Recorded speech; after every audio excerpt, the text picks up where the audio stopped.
Have you ever wondered about who truly holds the reins of economic power, and how different political theories approach this fundamental question of ownership? It is a concept that lies at the very heart of how societies are organized and how wealth is generated and distributed.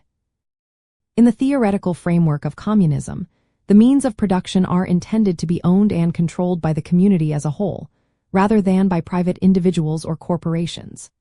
This means that factories, farms, natural resources, and the tools necessary for producing goods and services are collectively managed for the benefit of everyone in society. It represents a radical departure from systems where private ownership dictates economic activity.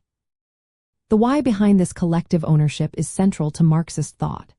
Think of the means of production as everything society needs to create value: the land for agriculture, the machines in a factory, the raw materials extracted from the earth. In capitalism, these are privately owned.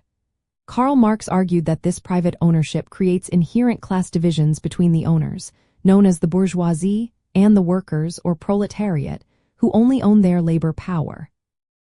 The owners profit from the labor of the workers by paying them less than the value they produce, a concept Marx termed surplus value. To eliminate this exploitation and the resulting class struggle, communist theory proposes socializing these means of production. The goal is to ensure that the wealth created by collective labor is collectively owned and distributed, thereby moving towards a classless society where the principle is from each according to his ability, to each according to his needs. So, how does this translate into practice? In a truly communist society, economic decisions would theoretically be made by the community, often through democratic planning mechanisms, to meet the needs of all its members. Goods and services would be produced based on societal requirements, not for profit. In many historical attempts at implementing communist principles, this often manifested as state ownership and central economic planning, where the government acted as the primary agent of the collective. This approach aimed to direct resources efficiently and ensure equitable distribution, though its practical application sometimes led to bureaucratic control rather than direct community management. An interesting aspect is the concept of the dictatorship of the proletariat, which Marx and Engels viewed as a necessary transitional phase.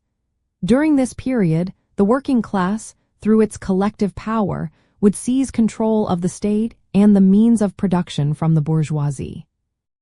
This was not meant to be a permanent authoritarian regime, but rather a temporary measure to dismantle the old capitalist structures and build the foundations for a classless, stateless communist society.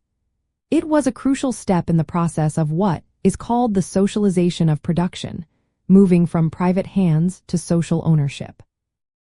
Ultimately, the vision of communist theory for controlling the means of production is about fundamentally restructuring economic power. By placing these essential assets under collective control, the aim is to eliminate the inherent inequalities and exploitations that arise from private ownership.